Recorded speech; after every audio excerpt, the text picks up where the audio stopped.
এটার পর থেকে কিন্তু নেতাকর্মীরা বিভিন্ন জায়গা থেকে এখানে আসতে শুরু করেছেন এবং দলীয় যে কর্মসূচি সেই কর্মসূচিতে অংশ নিচ্ছেন। এই মুহূর্তে আমরা একটি মোনাজাত দেখার জন্য চেষ্টা করছি। সেখানে মহানগর বিএনপির আহ্বায়ক এরশাদুল্লাহ তিনি রয়েছেন। বিশেষ করে এখানে দোয়া মাহফিল, খতমে কোরআন, বিশেষ মোনাজাত করা হচ্ছে এবং জাতীয় পতাকা উত্তোলন করা হয়েছে এবং কালো বেশ ধারণ সবাইকে পরিয়ে দেওয়া হচ্ছে।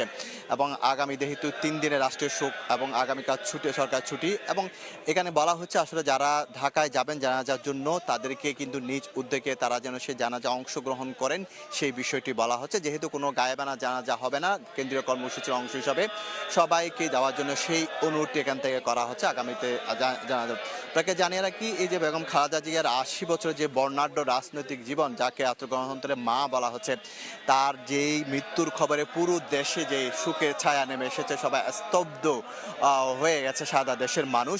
সেই কর্মসূচিতে অংশ নেওয়ার জন্য কিন্তু এই মুহূর্তে আমরা দেখছি নগরীর নাসিমন ভবন দলীয় কার্যালয়কে নেতাকর্মীরা কিন্তু অংশ নিয়েছেন। এবং বিশেষ করে তার যে অবদান, যে আপসহীন নেত্রী বলা হয় গণতন্ত্রের জন্য, যে যার আপসী না, তিনি তাকে নানা ষড়যন্ত্র নানা পরেও কিন্তু তাকে দমিয়ে রাখা যায়নি। তিনি কখনো দেশ ছেড়ে যাননি। তিনি বলেছিলেন যে আসলে যত ষড়যন্ত্র হোক, যতই আঘাত আসুক, যতই সময় খারাপ হোক, কিন্তু আমি দেশ ছেড়ে যাব না। তার সেই কথাটি কিন্তু বারবার এখানে বলা হচ্ছে। এবং তার যেই গণতন্ত্রের যে যার আবেদন, বিশেষ করে তিনি এখানে চট্টগ্রামে 2017 সালেও কিন্তু সার্কিট হাউসে এসেছিলেন এবং লালদিঘির মাঠে এসেছিলেন। এবং এছাড়াও কিন্তু যেই এখানে পাহাড় ধস হয়েছিল আকবর শাহ এলাকায়, সেখানেও বেগম খালেদা জিয়া এসেছেন বেশ কয়েকবার, এবং ফেনীতেও কিন্তু তিনি বেশ কয়েকবার এসেছেন। তো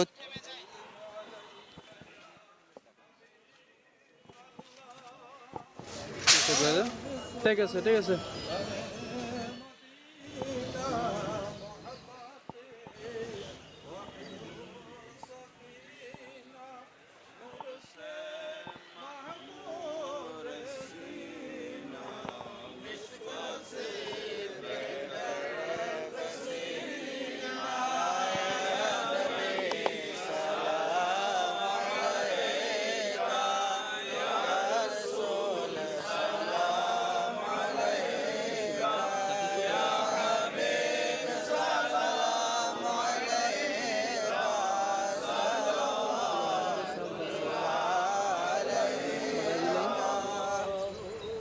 বাড়া দিছি দেখেন।